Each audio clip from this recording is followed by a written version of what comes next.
سلطان عماد الدین زنگی، قسط نمبر 4۔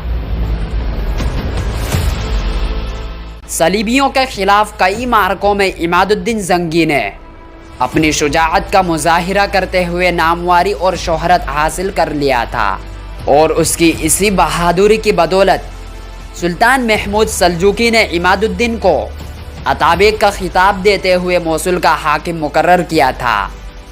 آج کے اس ویڈیو میں ہم آپ کو بتائیں گے موصل کا حکمران بنتے ہی عماد الدین زنگی نے کون سے کارنامے سر انجام دیے، عماد الدین کو کس سے عشق تھا، عماد الدین زنگی کے رعب و دبدبے کا کیا عالم تھا، سلطان عماد الدین نے عیسائیوں کے کس قلعے پر اور کیوں حملہ کرنے کا ارادہ کیا، اس پر ان کے سالاروں نے کیا کہا، یروشلم کے عیسائی بادشاہ نے عماد الدین کے خلاف کیا کارروائی کی۔ عماد الدین زنگی نے موصل کا حاکم بنتے ہی سب سے پہلے تو موصل کے نظم و ضبط کو درست کرنے کی طرف توجہ دی۔ اس کے بعد یہ چند امیروں کی طرف متوجہ ہوا جو اپنے علاقے میں ایک دوسرے سے نا اتفاقی کر رہے تھے، جن کی نا اتفاقی سے فائدہ اٹھا کر صلیبیوں نے طوفان بدتمیزی مچا رکھا تھا۔ سب سے پہلے اس نے چند ماہ اپنے لشکر کو منظم کرنے میں صرف کیے۔ اس کے بعد اس نے اپنے عہدیداروں میں تبدیلی کی، پرانے عہدیدار ہٹا کر نئے مخلص اور جانثار عہدیداروں کو مقرر کیا۔ امیر حاجب یعنی سب سے اہم عہدے اس نے ایک شخص صلاح الدین محمد کو دیا۔ موصل کے قلعے کا قلعے دار ایک شخص نصر الدین کو مقرر کیا۔ قاضی القضاء ایک معزز عالم دین بہاؤالدین ابو الحسن کو مقرر کیا۔ اس طرح اس نے مختلف عہدوں میں تبدیلیاں کر کے موصل کے پرانے اور کمزور امیروں کو ہٹا کر ان عہدوں پر نئے اور مخلص اشخاص کو مقرر کر دیا۔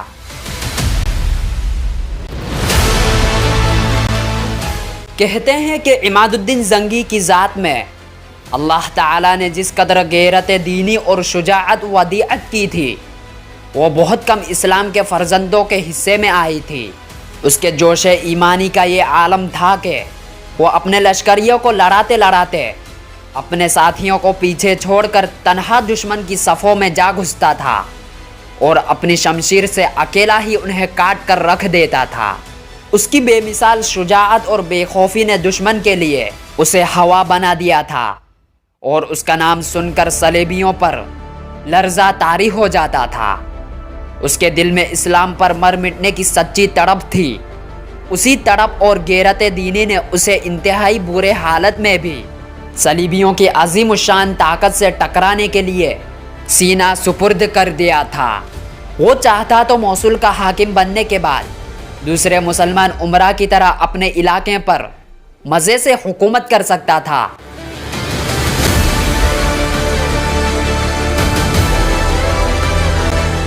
لیکن اس کی غیرت نے گوارا نہ کیا کہ اس کی سرحدوں کے آس پاس مسلمان تکلیفوں، مصائب اور آلام کی چکی میں پستے رہے اور وہ ان سے بے نیاز ہو کر حکومت کے مزے لوٹے۔ اس نے اپنی زندگی کو مسلمانوں کی حفاظت اور اسلام کی سربلندی کے لیے وقف کر دیا تھا، اور محض اللہ کے بھروسے پر اس نے محیب اور طاغوتی قوتوں سے ٹکرانے کا عزم کیا تھا۔ فی الحقیقت عماد الدین زنگی کو میدان جنگ سے عشق تھا۔ کہتے ہیں وہ اکثر کہا کرتا تھا کہ میں ریشمی نرم بستر سے گھوڑے کی پشت اور دلکش راگ سے جنگ کے شور کو اور زہرہ حسینوں کی میٹھی آوازوں سے ہتھیاروں کی جھنکار کو زیادہ پسند کرتا ہوں۔ بہرحال موصل کا والی بننے کے بعد عماد الدین زنگی نے دشمن سے ٹکرانے کے لیے اپنی تیاریوں کو بڑی تیزی سے تکمیل تک پہنچانے کا کام شروع کر دیا تھا۔ لوگ بھاگ بھاگ کر اس کا ساتھ دے رہے تھے، اس لیے کہ وہ جانتے تھے کہ یہی وہ مرد مجاہد ہے جو صلیبیوں سے ٹکرا سکتا ہے۔ اس کے علاوہ اس کی شخصیت بھی بڑی باروب تھی۔ کہتے ہیں کہ عماد الدین زنگی نہایت خوبصورت اور پاکیزہ شخصیت کا مالک تھا۔ اس کا رنگ گندمی مائل تھا اور آنکھیں بڑی بڑی پر اسرار تھی۔ قد لمبا اور بدن پر گوشت تھا۔ کہتے ہیں کہ اس کے رعب و دبدبے کا یہ عالم تھا کہ کوئی شخص اس کے سامنے بلند آواز سے گفتگو کرنے کی ہمت اور جرت نہ کرتا تھا، اور نہ کسی کو اس سے آنکھیں ملانے کی ہمت نہ ہوتی تھی۔ اس کا نام ہی سن کر بڑے بڑے سرکش بد کردار عمرا کی روح فنا ہو جاتی تھی۔ ایک دفعہ ایک پہرے دار اپنے پہرے سے غافل ہو کر سو گیا۔ عماد الدین اس وقت بذات خود گشت پر نکلا ہوا تھا، چنانچہ وہ اس پہرے دار کے سرہانے جا کر کھڑا ہو گیا۔ جب پہرے دار کی آنکھ کھلی اور عماد الدین زنگی کو اپنے قریب کھڑا دیکھا تو بے ہوش ہو گیا۔ لوگوں نے جب اسے ہوش میں لانے کی تدبیریں شروع کی تو انہوں نے دیکھا کہ وہ فوت ہو چکا تھا۔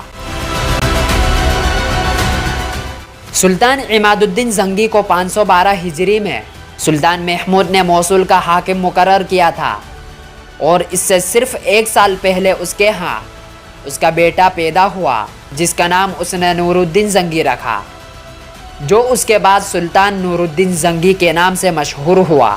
اس کے بیٹے کی ولادت عماد الدین زنگی کے لیے خوشی نصیبی کا باعث بنی، اس لیے کہ اس کی ولادت کے بعد وہ موصول کا حاکم مقرر کر دیا گیا۔ اس کا بیٹا نور الدین زنگی والی موصول کے فرزند ناصر الدین کی بیٹی کے بطن سے پیدا ہوا تھا۔ سلطان عماد الدین زنگی کے دل میں ایک تڑپ، ایک خواہش تھی کہ ماضی میں یورپ کے صلیبیوں نے مسلمانوں کے جو علاقے زبردستی ہتھیا لیے تھے انہیں واپس لینے کا عمل شروع کرے۔ صلیبیوں کے خلاف حرکت میں آنے سے پہلے سلطان عماد الدین زنگی نے اپنے ڈاک اور جاسوسی کے محکمے کی طرف توجہ دی۔ ان دونوں کو انہی خطوط پر مستحکم کیا جو اس سے پہلے مسلمان حکمران کیا کرتے تھے۔ دراصل ایک مہذب حکومت میں ڈاک کا انتظام سرکاری اور عوامی نقطۂ نگاہ سے بڑی اہمیت رکھتا تھا۔ مسلمانوں نے تہذیب و تمدن کی ترقی اور انسانی ضروریات کی تکمیل کے لیے جو عظیم کارنامے سر انجام دیے، ان میں محکمہ ڈاک قیام اور انتظام بھی شامل ہے۔ ظہور اسلام سے قبل دنیا میں کئی ایسی حکومتیں قائم ہوئی جن کو اپنی تہذیب اور تمدن پر بڑا ناز تھا، لیکن ان میں سے کسی کو یہ توفیق نہ ہوئی کہ ڈاک کا باقاعدہ نظام قائم کرے۔ تاریخ انسانی میں یہ شرف صرف مسلمانوں کو حاصل ہوا کہ انہوں نے باقاعدہ محکمہ ڈاک قائم کیا۔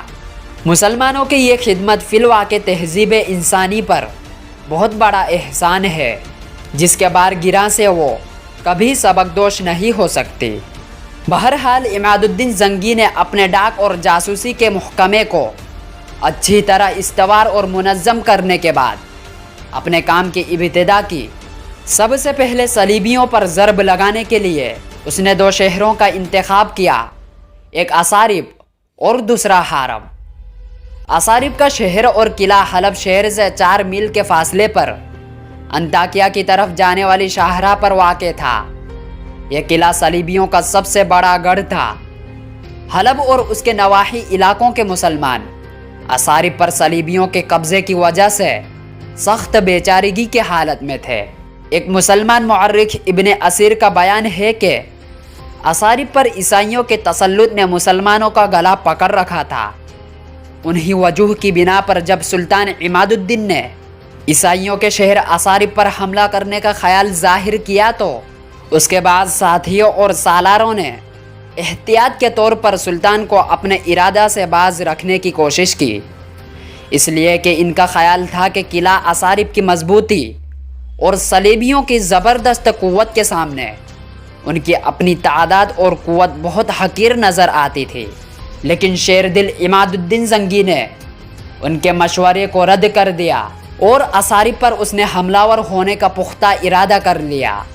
دراصل وہ قلعہ اور شہر تھا جہاں سے صلیبی اکثر و بیشتر نکل کر مسلمانوں کے علاقوں پر حملہ ور ہوتے اور لوٹ مار بھی کرتے تھے۔ اس قلعے کے اندر فرانس کے علاوہ یورپ کے دوسرے جنگجو بھی تھے جو ہمیشہ مسلمانوں کے خلاف کارروائیاں کرتے ہوئے فخر محسوس کرتے تھے۔